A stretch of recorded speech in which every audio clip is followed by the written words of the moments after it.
Everyone, welcome back to the Samajik Guru channel. आज हम करने जा रहे हैं क्लास 12th के कंप्यूटर का मॉडल टेस्ट पेपर, जो कि हेल्प करने वाला है आपके नवंबर के बायो मंथली एग्जाम्स में। तो वीडियो को स्टार्ट करते हैं। उससे पहले अगर चैनल पे नए आए हैं तो चैनल को फटाफट से सब्सक्राइब कर लो, क्योंकि यहाँ पर इस तरीके का हेल्पफुल कंटेंट अपलोड होता रहता है। तो चलिए वीडियो स्टार्ट करते हैं।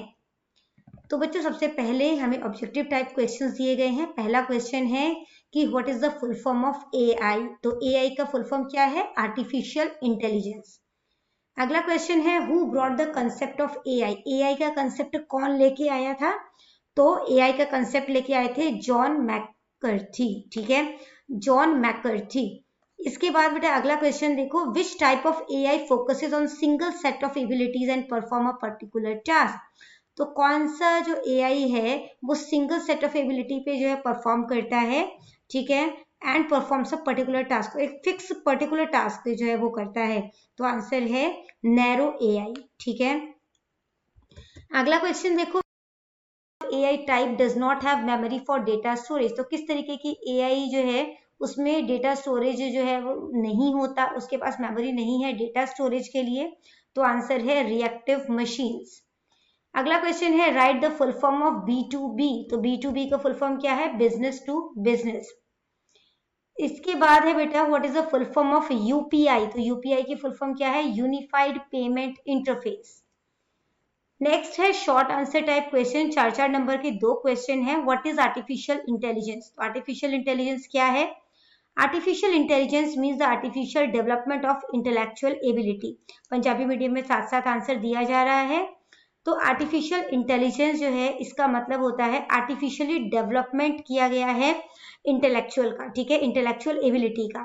AI is a branch of computer science. तो एआई जो है वो कंप्यूटर साइंस की ब्रांच है that enables machine to work as intelligently as human, जो कि मशीन को इतना ही अच्छे तरीके से काम करवा पाती है जितना कि इंसान करते हैं।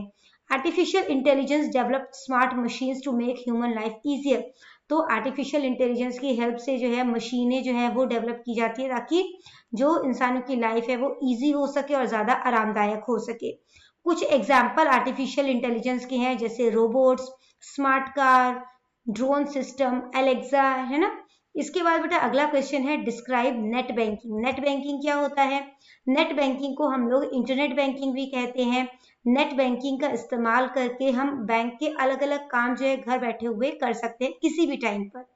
तो क्या क्या काम कर सकते हैं? जैसे कि हम अपने बैंक अकाउंट स्टेटमेंट को चेक कर सकते हैं, अलग अलग तरीके की ऑनलाइन पेमेंट कर सकते हैं, बिल की पेमेंट कर सकते हैं, या फिर मनी ट्रांसफर जो है वो भी कर सकते हैं। इसके बाद बेटा लॉन्ग आंसर टाइप क्वेश्चन है write down the advantage and disadvantage of e commerce. E commerce के क्या फायदे और नुकसान है वो आपने बताने हैं। 6 मार्क्स का ये क्वेश्चन है। तो जो बेनिफिट्स हैं या एडवांटेजेस हैं ई कॉमर्स के वो क्या है? जो ई कॉमर्स कंपनी होती है ना, तो वो जो है प्रोवाइड दियर गुड्स और services anywhere in the world. तो इनके जो सामान हैं या जो इनकी सेवाएं हैं वो वर्ल्ड में किसी भी जगह पर हमें मिल सकती हैं। नेक्स्ट पॉइंट है e commerce save a lot of money as we can buy directly from the manufacturing company which eliminate many taxes and additional cost. This is how we get the product at a lower price. तो हम जो है वो e commerce के through जब हम shopping करते हैं तो हम काफी सारे पैसे बचा सकते हैं। देखो, पैसे बचाने के सेंस में एक तो है कि जब आप कहीं पे जाओगे किसी शॉप वगैरह में या मार्केट पे जाओगे तो आपको जाने का खर्चा भी पड़ता है, ठीक है। इसके अलावा जो है जो दुकानदार होता है वो अपना भी उसमें प्रॉफिट रखता है। इसके अलावा कुछ मिडल मैन्स होते हैं, है ना, तो जो है वो सब अपना प्रॉफिट रखते हैं। बट जब हम ई कॉमर्स से सामान खरीदते हैं तो वो जो ट्रांसपोर्टेशन का खर्चा है वो बच गया हमारा, ठीक है। बहुत बार होता है कि ट्रांसपोर्टेशन हमसे एक्स्ट्रा ली जाती है ना, डिलीवरी चार्जेस के रूप में। तो वहीं पर जो है कि बहुत बार क्या होता है कि जो इसमें जो होता है ना, सीधा कंपनी जो है वो मैन्युफैक्चरर से उठाती है, मतलब जहाँ पे सामान बन रहा है वहीं से उठा लेती है। तो बीच में जो मिडल मैन्स होते हैं उनके जो है कह सकते हो जो उनको प्रॉफिट होता है वो इसमें नहीं हो पाता, जिससे कि जो कस्टमर है उनको सस्ते में सामान मिल जाता है।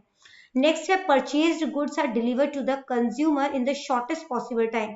तो जो सामान उन्होंने खरीदा है वो थोड़े से थोड़े समय में, मतलब जल्दी से जल्दी जो है जो कंपनी जो है वो चाहती है कि जो कंज्यूमर है उन तक पहुंचा दिया जाए। नेक्स्ट है, तो अगर कंपनी चाहती है कि उनको पहुंचा दिया जाए मतलब कि सामान जो है वो जल्दी डिलीवर हो जाता है। शॉपिंग जो है वो किसी भी टाइम पे किया जा सकता है। बिजनेस जो है वो यहाँ पे 24 आवर्स चलता है, ठीक है, दिन रात चलता है। From the long list of items on e-commerce website, we can select any item to purchase very easily. तो क्योंकि यहाँ पे किसी भी चीज के प्रोडक्ट, किसी भी प्रोडक्ट को आप ले लो, उसकी काफी सारी जो है वो यहाँ पे जो है वो लिस्ट होती है आइटम्स की, है ना। तो जो है हमें चूज करना जो है वो थोड़ा इजी हो जाता है, ठीक है, और हम इतने सारे वैरायटी में से जो है वो कोई अच्छी चीज जो है वो चूज कर सकते हैं। अब इसका नुकसान क्या है?